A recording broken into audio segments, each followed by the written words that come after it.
Baik, yang pertama, indahnya Islam bahwa hak asuh anak yang bercerai orang tuanya Ya, di usia 0 sampai 7 tahun mm, adalah haknya seorang ibu dengan catatan. Ibunya agamanya benar, agamanya adalah Islam, ya kan? Kemudian ibunya juga belum menikah dengan orang lain. Kalau menikah orang lain, ini pertimbangan nanti. Bisa dikembalikan sang anak kepada bibinya atau sebagainya, karena dia akan sibuk dengan suaminya. Dan juga akhlak ibunya ini baik. Jadi bukan serta-merta harus diambil oleh seorang ibu. ya, Akan tapi jika ibu normal, ya kan? Hidup normal, maka hak asuh anak ada di bawah ibu.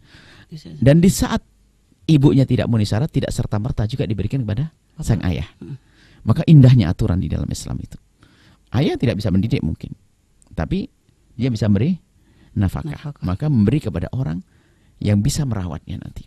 Baik, kemudian ini yang seperti itu. Jadi jangan serta-merta selagi di bawah 7 tahun langsung seorang ibu. Lah, ibunya nggak benar. Naudzubillah, misalnya ibunya suka melakukan keharuman, kehinaan dan sebagainya. Anaknya akan melihat kehinaan di rumahnya. Nah, bisa seperti itu. Nah, baik. Kemudian jika seorang wanita kemudian menikah lagi, maka yang harus diketahui bahwa anak yang dibawa bukan tanggung jawab suami baru. Tapi anak yang dibawa adalah tanggung jawab suami yang lama. Ini harus difahami mana ini. Akan tapi dalam hidup kan tidak orang itu hanya main hak, menuntut hak dan hanya melaksanakan kewajiban. Kalau memang seorang wanita tersebut ingin menikah dengan seorang laki-laki yang benar dong. Masa laki-laki hanya nerima ibunya lalu anaknya ekornya nggak dibawa? Ini kan aneh betul, suami model apa itu? Dan kalau memang suami itu punya cinta kepada sang wanita yang dinikahinya, tentu akan nerima apapun, bahkan bukan sekedar anaknya. Mungkin bapak ibunya yang sudah sepuh pun akan diperhatikan oleh seorang mantu laki-laki. Makanya aneh sekali kalau ada seorang laki-laki menikah dengan seorang wanita, tak tahunya apa, nggak mau dengan anaknya. Kalau memang seperti itu, Anda wanita cerdas, jangan nikah dengan laki-laki semacam itu dong. Tapi di sisi lain Anda jangan menikah hanya untuk membebani suami, nggak benar itu. Ya kan? Karena anak-anak Anda punya bapak. Anggap saja bapaknya tidak pernah memperhatikan. Baik. Kalaupun bapaknya tidak pernah memperhatikan, bukan berarti Anda harus membebankan kepada suami baru. Tapi sebagai seorang suami yang baru ini, ya tentunya semampunya dong ya. Dan Anda pun bisa memilih kok menikah. Kalau Anda merasa tidak mampu, ya memilih yang sekiranya Anda bakal mampu. Kan begitu. Kalau ternyata Anda harus sudah menikah dengan wanita tersebut, sudah punya anak, ya diselesaikan bersama.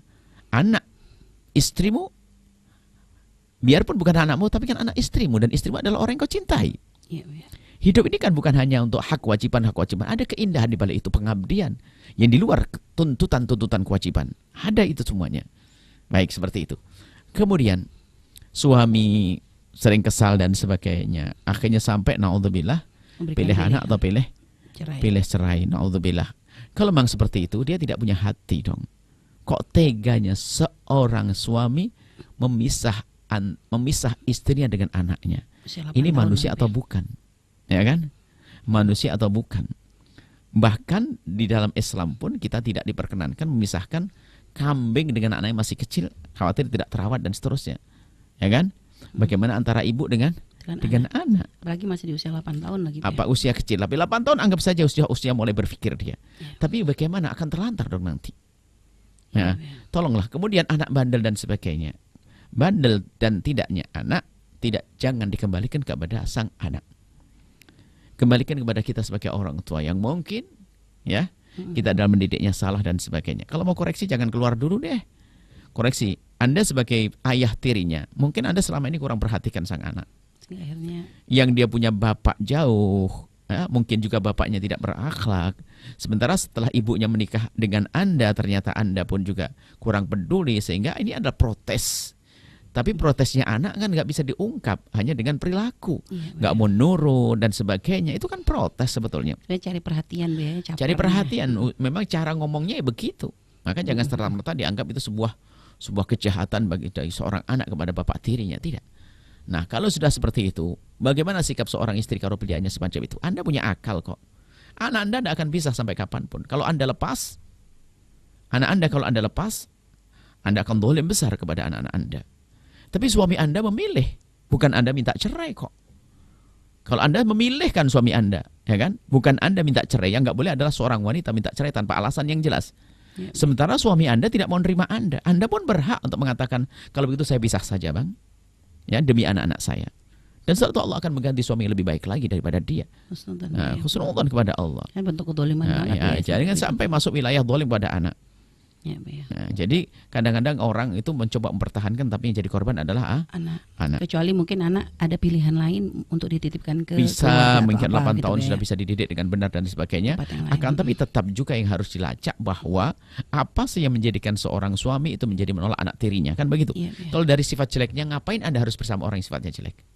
Tapi kalau ada permasalahan, memang anaknya bandel berlebihan, ya.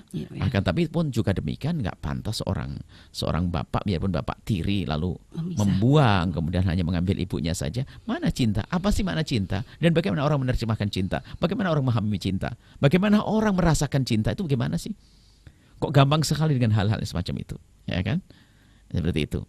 Jadi kemudian naudzubillah yang perlu dijauhi adalah wanita kalau menjanda harus pikirkan bahwasanya jangan sampai di saat menjanda tatonya melakukan kehinaan zina dan sebagainya. Naudzubillah. Banyak orang malu dalam urusan pernikahan tapi dia senang berzina. Nggak boleh. Naudzubillah, zina adalah hina dan hina dan hina.